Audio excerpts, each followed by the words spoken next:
आज का यहाँ वीडियो क्लास 9th के सभी विद्यार्थियों के लिए बड़ा ही महत्वपूर्ण रहने वाला है, क्योंकि इस वीडियो के अंतर्गत हम class 9th maths annual exam 2026 जो कि आपका 9 मार्च के दिन पेपर है बच्चों, उसके लिए यहाँ पर बेसिक का पेपर सोल्व करेंगे। जैसा कि आप सभी जानते हैं, मैं आपको 5 से 6 तरह के क्वेश्चन पेपर प्रोवाइड कराता हूँ और आपका पूरे का पूरा पेपर उसी में से बन के आता है।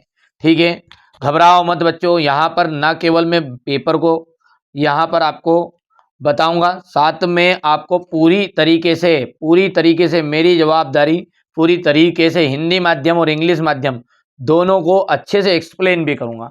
तो बेटा समय तो लगेगा थोड़ा सा, लेकिन मैं आशा करता हूं कि यार आप भी मेरी तरह पूरा समय देंगे और अच्छे से चीज़ों को समझेंगे। ठीक है, तो चलिए फटाफट से शुरू करते हैं। और हिंदी माध्यम और इंग्लिश माध्यम दोनों को साथ में लेके चलूंगा, क्योंकि मैंने नोटिस किया है यहाँ पर यूट्यूब के ऊपर बच्चों को क्या है, हिंदी माध्यम वाले बच्चों को तो साथ में पढ़ा रहे हैं, जैसे तैसे कर रहे हैं, पर हमारे इंग्लिश मीडियम वाले बच्चों को कोई भी सपोर्ट नहीं कर रहा है। मैं हूं जब तक, कोई चिंता की जरूरत नहीं बच्चों। चाहे आप हिंदी माध्यम से हो या इंग्लिश माध्यम, दोनों को कवर करने की कोशिश करूंगा। ठीक है, कोशिश करूंगा कि हमारे दोनों बच्चों को अच्छे स्कोर करवाऊं बस।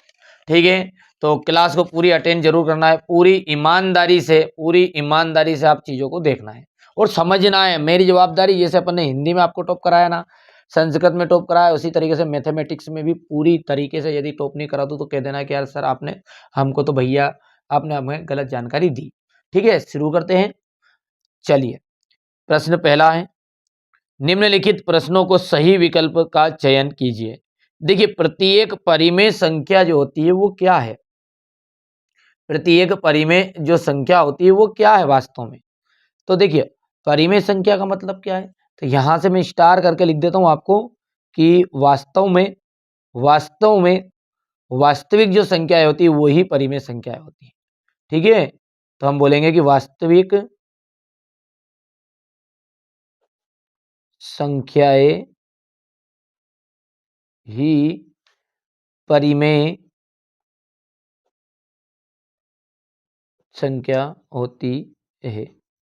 ध्यान रखना है, चीजों को समझिएगा। तो चलिए, यहां से आपका ऑप्शन कौन सा रहा राइट? वास्तविक संख्या।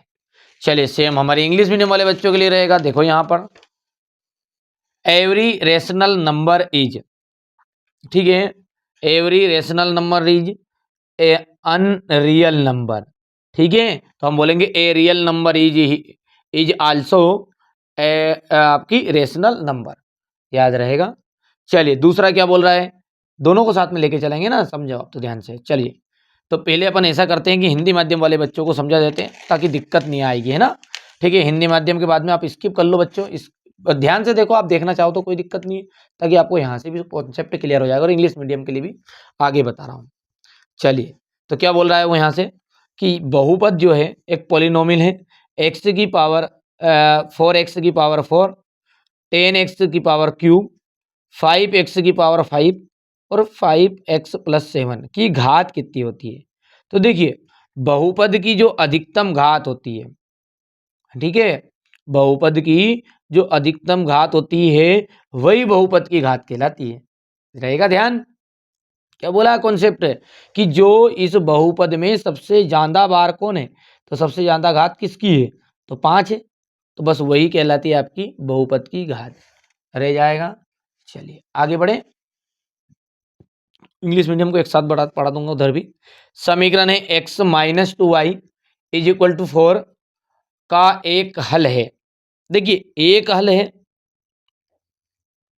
तो जब एक हल होगा तो यहां से देखो, है ना, तो यदि हम बात करते हैं इसकी, तो इसका एक हल होगा, है ना। तो ये एक हल कब होगा? जब एक वैल्यू जो है वो आपकी 0 रहे, और पहली जो वैल्यू रहती है, पहली पहली वाली जो वैल्यू रहती है वो हमेशा शुरुआत का जो पहला मान है वो आपका x की वैल्यू होती है। इधर ध्यान से देखो, ये आपका x का मान और ये y का मान है। तो यहाँ पर क्या बोला, वो x के बराबर बोलेंगे तो x का आंसर चाहिए, तो y की जो वैल्यू है वो 0 रखनी ही पड़ेगी, तब जाके आएगा। याद रहेगा।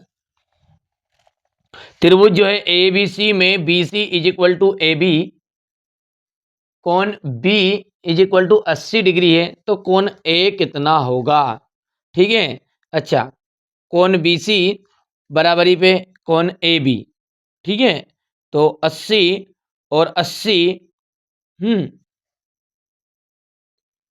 तो देखिए बेटा ये क्या कहना चाह रहा है, आपको समझ में आ रहा है? ये ऐसा बताना चाह रहा है कि हम जानते हैं बेटा कि त्रिभुज के तीनों कोणों का योग कितना होता है, 180 डिग्री होता है। तो हम कहेंगे कि कोण A प्लस कोण B, ठीक है, प्लस कोण C इज इक्वल टू होता है 180 डिग्री। अब ये बोल रहा है यहाँ पर देखो BC है तो यानी कि C, और AB यानी कि A, ये दोनों चीजें बराबर है, तो एक की वैल्यू हो गई अपने पास 80। तो हम मान के चलो कोई सी भी दो दो जो एंगल है इन दोनों को एक मान लो। तो ये हो गया आपका कोण A प्लस कोण B की जो वैल्यू है वो कितनी होगी 80 प्लस कोण A इज इक्वल टू हो जाएगा 180। A और A दो A हो गया तो 2 कोण A हो गया है इज इक्वल टू 180 है। आ रहा है समझ में? ठीक है, हो रहा है, ठीक है। अच्छा ये हो गया 2A और ये इधर आया तो ये 80 माइनस का हो गया, तो घटा के कितना आया उत्तर जल्दी बताओ। तो 2 कोण A इज इक्वल टू हो जाएगा बटा 100, हो गया ना 100। अब एक कोण A की जो वैल्यू है वो कितनी आ जाएगी 50। ऐसे समझ में नहीं आए तो ये भी तो मैंने पूरा डिटेल बता दिया। ऐसे समझ में नहीं आए तो देखो एक का मान कितना है 80 है, तो त्रिभुज के तीनों कोणों का मान होता है 180, तो 180 तो 50 50 करेगा क्योंकि दोनों तो बराबर है। सही में आगे बात नहीं है यहाँ से, ठीक है बेटा, समय समय लगेगा यार, है ना, जल्दबाजी है तो बहुत सारे फेक पेपर बता रहे हैं उनके पास जाओ बेटा बढ़िया से। देखो यहाँ तो मैं उन बच्चों के साथ खड़ा हूँ हमारे कि जिनको कॉन्सेप्ट के साथ समझना है थोड़ा सा। बहुत सारे लोग हैं, बहुत सारे यूट्यूब पे, पूरा देखो यूट्यूब पे तो सारे के सारे हैं, सभी लोग, कहीं का हैकर बन गया है, कहीं का असली दे रिया है, कहीं का वायरल दे रिया है, कहीं का क्या कर रिया है, बिल्कुल बच्चे को देखो बुद्धू ही बना रिया है। तो बेटा थोड़ा बहुत तो क्लिक बेट हमें भी करना पड़ता है, इसलिए थोड़ा बहुत थंबनेल पे तो लिखते हैं। लेकिन मैंने अभी भी एक बार भी दावा ऐसा नहीं करा मेरे बच्चों के साथ में कि नहीं यार कि बेटा मैं आपको असली दूंगा नकली दूंगा। ये तो हमारे बच्चे बताएंगे कि मेरा द्वारा बताया गया पेपर में आ रहा है कि नहीं आ रहा है। देखो आप लोग की सपोर्ट की बहुत सख्त जरूरत है ना। तो बेसिक कॉन्सेप्ट को क्लियर करो, एक बार पढ़ो, और एक बार में ही ऐसा पढ़ो ना ताकि कि याद हो जाए, ठीक है। चलिए, एक समांतर चतुर्भुज ए बी सी डी में समान कोण होंगे। तो यहां पर ए बी सी डी में समांतर चतुर्भुज है, तो इसमें कोण ए जो होगा वो कोण सी के बराबर होगा, ठीक है ये। और बी जो रहेगा मतलब तिरछान, ए के साथ सी जोड़ दो या सी के साथ ए जोड़ दो और बी के साथ डी होता, तो बी का जोड़ीदार डी है ही नहीं, देखो गौर से, ठीक है। नहीं समझ में ये बात, करके बताऊं क्या इसको, आमने सामने के सम्मुख कोण बराबर होते हैं, याद रहेगा। ये चीजें ज्यादा डिटेल भी नहीं बताऊं, मैं बोल भी रहा हूं कि एक समांतर चतुर्भुज के सम्मुख कोण है ना, आमने सामने के कोण हमेशा बराबर होते हैं। हो गया। अब यहां पर है अपना संख्याओं 4 4 5 7 7 6 7 7 1 2 3 6 का माध्यिका है। देखिए माध्यिका कैसे निकालते हैं, ठीक है। तो माध्यिका यदि आपकी सम हो तो n/2 आ जाएगी, और n/2 वह पद, यदि विषम है तो n+1 वह पद। तो देखो पहले तो गिनती करो इसकी, 1 2 3 4 5 6 7 8 9 10 11, 11 है जो कि विषम है। तो सम यदि रहता तो ये अपना लगता n/2 वा पद। अब विषम है तो विषम के लिए क्या लगेगा आपका, विषम है तो n+1/2 वा पद। देखो n+1 यानी n कितना है वैल्यू 11 है, 11 ने 1 12, 12 उत्तर है, तो 12वां पद, 12वां पद के बटे में 2 है, तो यहां से 2, 12 में से 2 गया। देखो क्या बता रहा है ये तो 11 होगी बेटा, 11+1/2, 11 एक 12, 12/2 यानी कि 6, तो 6वां पद। अब 6वां यानी छठवां पद बताओ आपका, छठवां पद क्या है 1 2 3 4 5 6, यानी कि 7 इसका आंसर रहेगा, ठीक है। समझ में आगे बात नहीं आई है। अच्छा बेटा इसको व्यवस्थित करना पड़ता, पहले व्यवस्थित क्या है कि पहले 1 लिखाएगा, फिर आपको, ठीक है, 2 लिखेंगे, इसको पहले व्यवस्थित कर लेना है। व्यवस्थित करोगे तो कैसे हो जाएगा, ये कर लोगे नहीं कर लोगे, जैसे कर बताऊँ क्या, इसे भी देखिए यहाँ से अपना ये 1 हो गया, 1 के बाद में 2 लिखा जाएगा, 2 के बाद में 3 लिख देंगे, 3 के बाद में 4 देखो तो 4, 4 फिर आपको 5, 5, 5 है क्या 5 भी? 5 के बाद में नहीं है तो 6, 6 कितनी बार है? 2 बार है तो 6 2 बार हो गया, 7, 7, 7।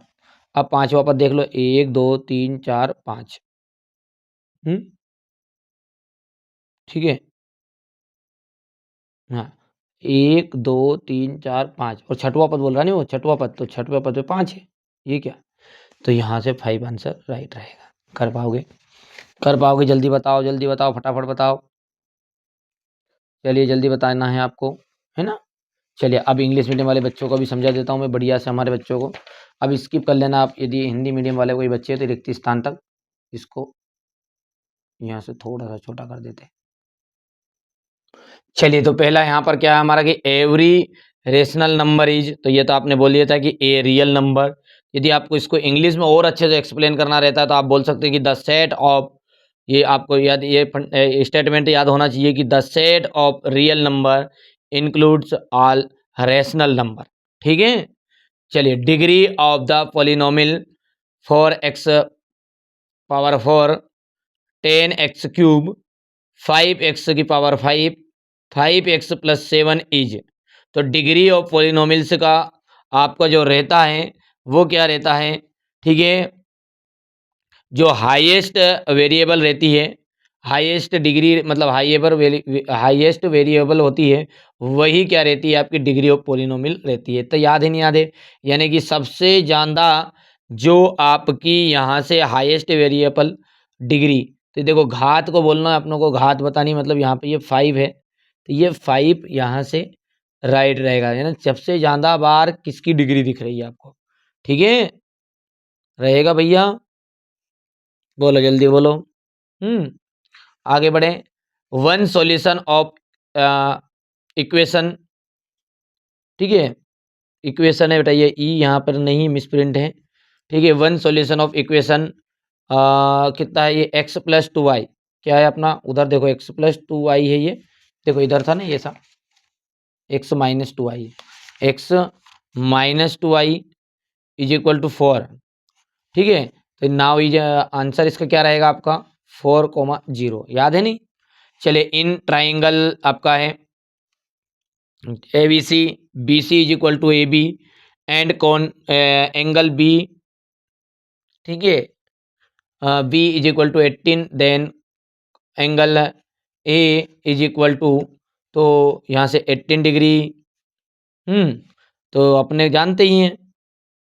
ठीक है भैया, इतना तो आप जानते हैं ना कि आपका जो तीनों एंगल का जो रहेगा, ट्राइंगल बोलते हैं जिनको, तो यहाँ पर अपना जो तीनों का जो वैल्यू रहती है वो कितनी रहती है? 180 डिग्री। तो 180 डिग्री है तो दोनों की जो है वो तो सेम है, इसकी और इसकी किसी की मान लो, तो बी का दिया ना तो ए और सी मानो। ठीक है, तो इसको मानेंगे अपन, कौन ए इज इक्वल टू कौन? बी का वैल्यू हो गया सी, प्लस यहाँ से आपकी हो गई है कौन? ये, अब उधर मैंने सी का ही दिया था, ये 50 डिग्री। चलिए, ठीक है, यहाँ से ये जो रहेगा आपका, इसमें आपका रहने वाला सी ऑप्शन राइट, मैंने बता ही दिया था। अच्छा, मीडियन जो रहता है वो number of the number of, तो कुछ नहीं करना है, सबसे पहले नंबर तो इसको आपको, ठीक है भैया, ठीक है, इसको to find the median first तो अरेंज कर लेंगे नंबरों को अपन। ठीक है, तो इन नंबरों को जैसे अरेंज करेंगे तो यहाँ से अपना 5 आंसर आएगा। ये मैंने उधर समझा दिया बेटा, जो चीज़ें हिंदी माध्यम के लिए समझ जाओगे वहाँ से भी आप आधी ज़्यादा चीज़ें वहाँ से भी कंप्लीट आप कर सकते हैं। ठीक है, आगे बढ़ाएं। चलिए अब अगला क्या है हमारा? है रिक्त स्थान। देखो बहुपद जो है, बहुपद x cube minus x square plus 1 में एक्स स्क्वायर का जो गुणांक होता है वो कितना होता है? तो देखिएगा एक्स स्क्वायर का गुणांक समझते हो? ठीक है, कोफिशिएंट ऑफ, देखना ध्यान से, the coefficient of x square, तो कोफिशिएंट किसे कहते हैं? उसके आगे वाले को। ठीक है, आगे वाला मतलब उसके आगे जो लिखा रहेगा, ये एक्स स्क्वायर है, तो यहाँ पे देखो एक्स स्क्वायर के आगे क्या लिखा, कुछ भी नहीं लिखा, तो कुछ नहीं लिखा तो वन तो है। अब वन जहाँ कुछ नहीं रहे वहाँ वन है, पर लेकिन ध्यान दो ये माइनस वाला है, इसलिए माइनस का वन राइट रहेगा। तो यहाँ से the coefficient of x square is polynomials, तो यहाँ से माइनस का वन। बिंदु है आपका 7, बिंदु आपका जो है यहाँ से 7 देख सकते हो टाइम 7 - 6 की कोटि, ध्यान देना है, आगे वाला भुज रहता है, पीछे वाली रहती है कोटि, ठीक है, याद रहेगा। ऑर्डिनेट ऑफ द पॉइंट, तो यहाँ से देखिए ऑर्डिनेट क्या रहेगा, पीछे वाला आपका, ठीक है भैया। तो यहाँ से हम बात करें तो बताओ, देख के बताओ, -6 लिखूँ कि 7 लिखूँ, तो -6, यहाँ से भी -6। एक्स इज इक्वल टू 0 का समीकरण है, देखिए जब आपकी एक्स की वैल्यू 0 रहेगी तो वो आपका एक्सिस जो रहेगा, अक्ष जो रहेगा, अक्ष रहेगा उल्टा उसका, एक्स लिखा रहे तो वाई अक्ष बोलना है, वाई बराबर 0 लिखा रहे तो एक्स अक्ष बोलना है, उल्टा कर दोगे तो यहाँ से देखो इसका कितना हो जाएगा, यहाँ से वाई अक्ष। इसी तरीके से सेमिंग नीचे, देखिए दोनों को साथ में लेके चलूंगा मैं तो भैया, है ना, मेरे बच्चे सारे प्यारे बच्चे हैं, ठीक है। थोड़ी बहुत इंग्लिश मीडियम में कमी हो तो बेटा थोड़ा नज़रअंदाज करना है, कर लोगे ना। चलिए एक्स इज इक्वल टू 0 होने का समीकरण वाई एक्स हो गया, यहाँ पर भी x is equal to 0 is an equation of y axis. अच्छा, हिंदी मीडियम को तो फायदा, ताकि थोड़ा इंग्लिश सीखने का मौका मिले। हाँ, इतने मान के तो नहीं आते कि कलेक्टर बना दूंगा तुम्हें, बाकी तुम्हारा काम चला दूंगा यार। हाँ, आयत का जो प्रत्येक कोण होता है वो कितने डिग्री का होता है, याद है? आयत का प्रत्येक कोण कितने डिग्री का होता है? बोलो बोलो बोलो खजूर। तो 90 डिग्री का होता है। कितने डिग्री का होता है? 90 डिग्री। यहाँ से देखिए each angle of right angle is, तो ये आपका 90 डिग्री हो जाएगा। वृत्त की जो सबसे बड़ी जीवा जो होती है, ध्यान देना है, ये वृत्त की सबसे बड़ी जीवा को वृत्त का व्यास कहते हैं। क्या कहते हैं? वृत्त का व्यास। जैसे ये मान के चलिए यहाँ पे आपका एक वृत्त बना दिया मैंने ये, और इस वृत्त पे यहाँ भी ये भी जीवा है आपकी, ये वृत्त का केंद्र है, ये यहाँ भी है, यहाँ भी है, यहाँ भी है, लेकिन सबसे बड़ी जो रहेगी ना ये बीच सेंटर वाली रहेगी, और बीच वाले को तो क्या कहते हैं अपन? व्यास कहते हैं, व्यास, ठीक है। यहाँ से देखिए the longest chord of the circle is called, तो क्या आ जाएगा? रेडियस की डी मीटर, तो यहाँ से आपका रहेगा, ध्यान भैया। चलिए आंकड़ों के अधिकतम और न्यूनतम मान के अंतर को, आंकड़ों का अधिकतम और न्यूनतम मान के अंतर को क्या कहते हैं? वर्ग चिन्ह कहते हैं कि परास कहते हैं। तो देखो वर्ग चिन्ह क्या होता है? वर्ग चिन्ह होता है, आप मान के चलिए मैंने यहाँ से लिखा है वर्ग चिन्ह जो है वो क्या है आपका, यहाँ से मान के चलिए कि मैंने बोल दिया कि 10 से 20 बोल दिया है, 10 से 20 बोला है, अच्छा इधर नहीं दिख रहा था, 10 से 20 है, तो 10 से 20 है, तो ये है वर्ग अंतराल की निम्नतम सीमा। क्या है? वर्ग अंतराल की निम्नतम सीमा। ये क्या है? वर्ग अंतराल की अधिकतम सीमा। तो ये अधिकतम सीमा आ गया, अधिकतम मतलब 20 है, न्यूनतम कितनी है? 10 है। यदि इन दोनों को जोड़ लूँ, अधिकतम प्लस न्यूनतम प्लस बटे में 2 कर दूं, यानी कि 20 में 10 जोड़ लो तो 30 हो गया, और 30 को किससे भाग देना आपको? 2 से भाग देना है, तो वो रहता है आपका वर्ग चिन्ह। इतनी तो याद है, नहीं याद है? अच्छा, परास क्या है? परास ये कि इनके बीच के अंतर, अंतर मतलब इनका बीच में गैप कितनी, गैप अपनी भाषा में समझाऊं तो गैप कितनी, तो गैप को ही क्या कहेंगे? एक तरह की परास कहेंगे, बस सीधी सी बात है। तो अंतर मतलब गैप ही है। तो गैप कितनी? इसमें 20 में 10 गया तो 10 बचा, ठीक है। मान के चलो 45 से 55 बोल दिया उसने, तो 45 से 55 बोला है, तो इसमें कितना रहेगा? 10 रहेगा इसमें भी।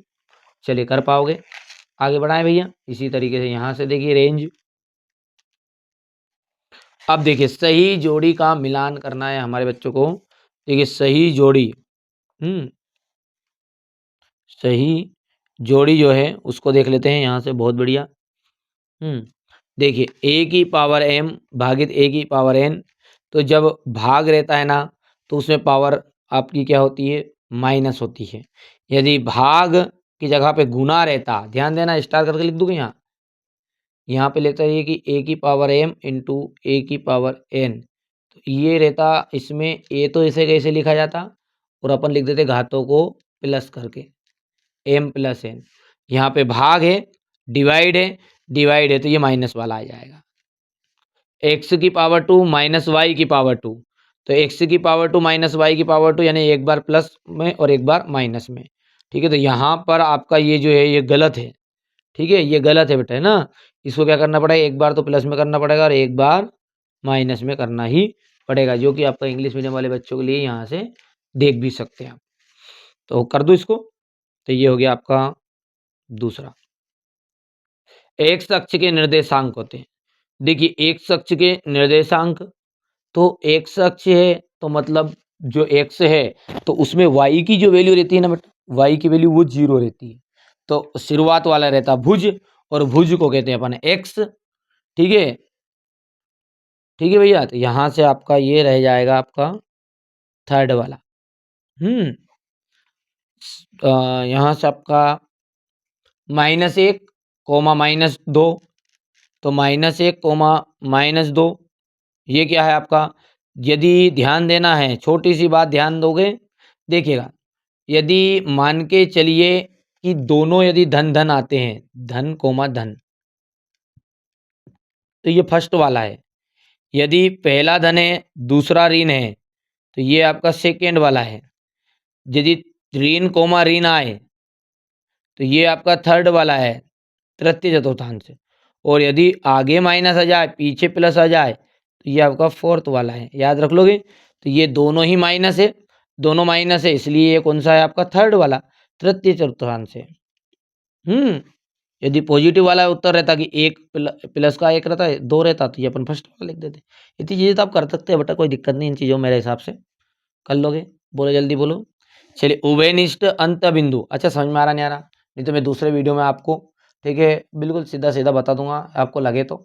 पर मैं तो कोशिश कर रहा हूँ यार कि नहीं, हमारे बच्चों को थोड़ा अच्छे से एक्सप्लेन कर दूँ ताकि वो अच्छा स्कोर करे, याद भी रहना चाहिए थोड़ा सा, है ना। उभयनिष्ठ बिंदु, उभयनिष्ठ अंत बिंदु, तो उभयनिष्ठ अंत बिंदु जो है वो आ जाएगा आपका कौन। ठीक है, ये यहाँ पर आपका हो जाएगा ये कौन, पांचवा है ना।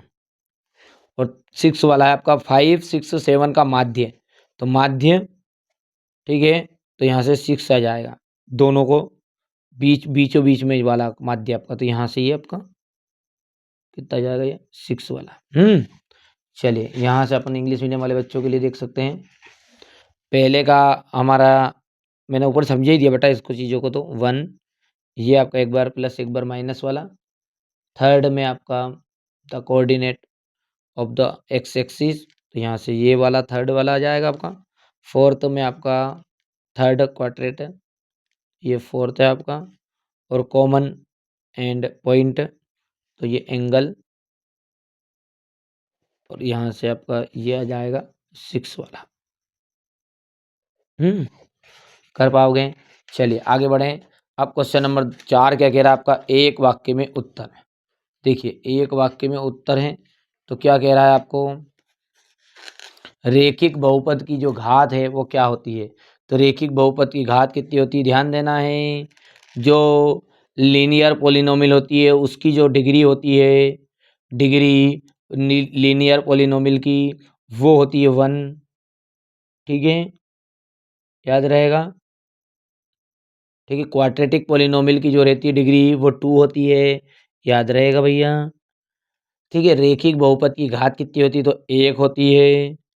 ठीक है, द्विघात बहुपद की घात कितनी होती है, द्विघात बहुपद की घात कितनी होती है, तो द्विघात बहुपद की जो घात होती है वो होती 2। त्रिघात बहुपद की घात कितनी होती है, तो त्रिघात बहुपद की घात होती है 3।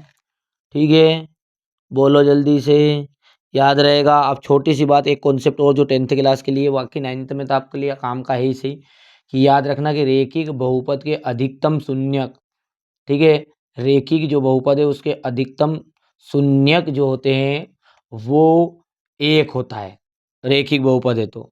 ठीक है, द्विघात बहुपद है उसका अधिकतम शून्यक जो होगा वो 2 होगा। त्रिघात बहुपद का अधिकतम शून्यक होगा वो 3 होगा, रह जाएगा ध्यान। ठीक है। इसी तरीके से आपको यहाँ ध्यान रखना है कि जो लीनियर पॉलिनोमियल है उसका नंबर ऑफ जीरोस 1 होता है। क्वाड्रेटिक पॉलिनोमियल का जो नंबर ऑफ जीरोस होता है वो 2 रहता है। ठीक है। और क्यूबिक पॉलिनोमियल जो है उसका आपका नंबर ऑफ जीरोस 3 होता है। मतलब जैसा नाम ये रेखिक है तो मतलब एक घात, तो मतलब एक शून्य का अधिक से मध्यम, द्वि तो मतलब दो घात है तो मतलब ज़्यादा से ज़्यादा शून्य की संख्या 2। इसी तरीके से लीनियर 1 सबका कर लोगे। मतलब चतुर्थांश किसे कहते हैं देख सकते हैं। चतुर्थांश किसे कहा जाता है? चलिए तो यहाँ पर मैं चतुर्थांश की परिभाषा लिख देता हूँ। सिंपल से सिंपल है कि निर्देशांक तल के 4 हिस्सों को चतुर्थांश कहा जाता है। क्या लिखूंगा मैं? निर्देशांक जो तल है आपका कोऑर्डिनेट प्लेन के 4 हिस्सों को चतुर्थांश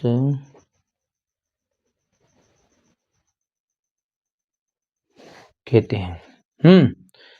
अच्छा, इसी तरीके से इंग्लिश मीडियम का भी लिख दूंगा, कोई दिक्कत नहीं है। अब अगला क्या कह रहा है कि रैखिक जो समीकरण है उसका मानक रूप लिखना है आपको। x बराबर पे 3y को मानक रूप में लिखे तो मानक रूप ये है कि बराबर के उधर 0 रहना चाहिए। तो ये 3y इधर आ जाएगा तो माइनस का हो जाएगा, तो x minus 3y is equal to 0। ठीक है भैया। अच्छा, अधिक कोण के माप की परास कितनी होती है? तो अधिक कोण के जो परास की माप होती है, ठीक है, अधिक कोण की जो परास की जो माप होती है 90 डिग्री से अधिक और 180 डिग्री से कम। 90 डिग्री से अधिक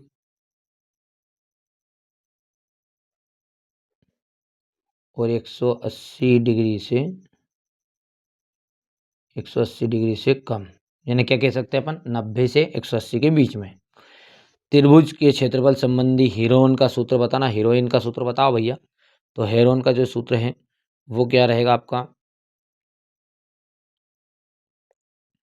ये हेरोन का सूत्र है आपका कि एस, ठीक है, is equal to S minus A, S minus B, ठीक है, यहाँ से एस माइनस सी। कर पाओगे? सर्वांग सम त्रिभुज को परिभाषित कीजिए। तो सर्वांग सम त्रिभुज क्या है कि ऐसे त्रिभुज जिनके आकार और माप समान हो, ऐसे त्रिभुज जिनके आकार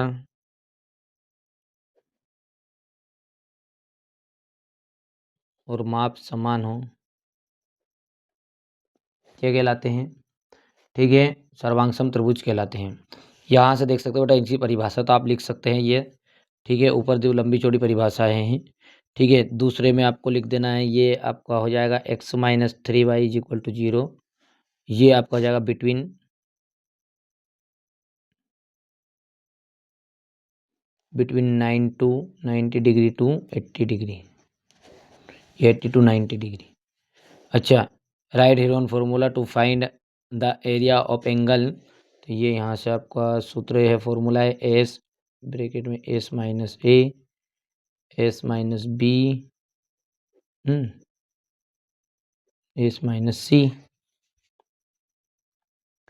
ठीक है, और ये चौक अगला तो आप कर सकते हैं, कर पाओगे? यहाँ से देखिए, दो अक्षों के प्रतिच्छेदन बिंदु को क्या कहते हैं?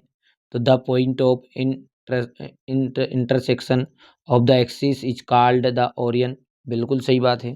तो अक्षों के प्रतिच्छेदन बिंदु को अपन मूल बिंदु करते हैं। ठीक है, सभी समकोण एक दूसरे के बराबर नहीं होते, तो सभी कोण समकोण जो होते हैं एक दूसरे के बराबर नहीं होते। ठीक है, तो ये बात आपकी असत्य है। क्यों? क्योंकि समकोण का मतलब ही क्या होता है? 90 डिग्री होता है। समकोण मतलब क्या है आपका? 90 डिग्री है। ठीक है, तो यहाँ लिखा है the sum the all right angles are not equal to one other.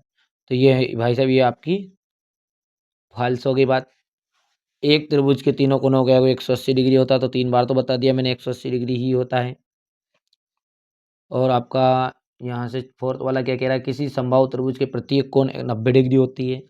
तो सभी किसी समबाहु त्रिभुज का जो प्रत्येक कोण है वो 90 डिग्री है क्या? तो ये आपका समबाहु का तो 60 डिग्री होता है यार, है नहीं? कितने डिग्री होता है? 60 डिग्री। तो ये आपका फाल्स हो गया, क्यों? क्योंकि ये 60 डिग्री होता है समबाहु। अर्धवृत्त कोण समकोण होता है, तो अर्धवृत्त का जो कोण होता है वो समकोण होता है क्या? बिल्कुल ये है। तो ये बात बिल्कुल सही है। शंकु का जो आयतन होता है वो 1/3 पाई आर स्क्वायर एच होती है, तो ये भी फॉर्मूला सही है आपका। चलिए यहाँ से आप इंग्लिश मीडियम वाले बच्चों के लिए तो पहला जो है हो गया, दूसरा आपका फाल्स भी हो गया, ये भी बता दिया था मैंने। और ये यहाँ से the sum of 3 angles for a triangle is 180 degree, बिल्कुल ट्रू। एच एंगल ऑफ अन, ठीक है। और यहाँ से ये 90 डिग्री वाला नहीं भैया, यहाँ से बेटा ये ट्रू है, ये ट्रू है। समय ज़्यादा हो रहा है इसलिए थोड़ा सा यहाँ पर अपन कोशिश की, लेकिन समय तो लगता ही है इन चीज़ों में। ये यहाँ से क्वेश्चन नंबर 6 को देखो आप ध्यान से।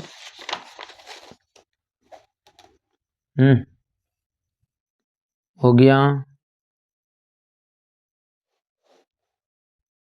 चलिए क्वेश्चन नंबर 7 है आपका। क्वेश्चन नंबर आपका 7 के बाद में ये रहेगा आपका क्वेश्चन नंबर 8, ठीक है।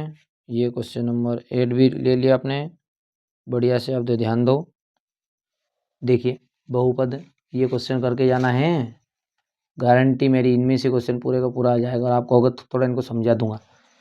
हो गया क्या? ये क्वेश्चन नंबर 11 हो गया। 11 के बाद में ये रहा आपका क्वेश्चन नंबर 11 का आगे का क्वेश्चन नंबर 12, ठीक है। क्वेश्चन नंबर 12 के बाद में ये 13,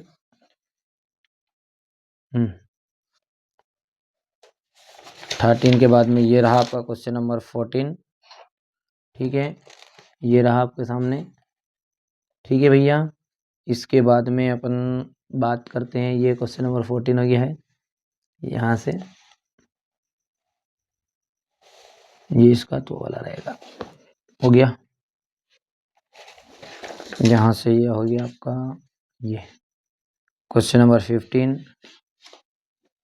15 के बाद में क्वेश्चन नंबर 16, ठीक है। ये 17 है, 18, 18 के बाद में ये 19, 20, 21, 22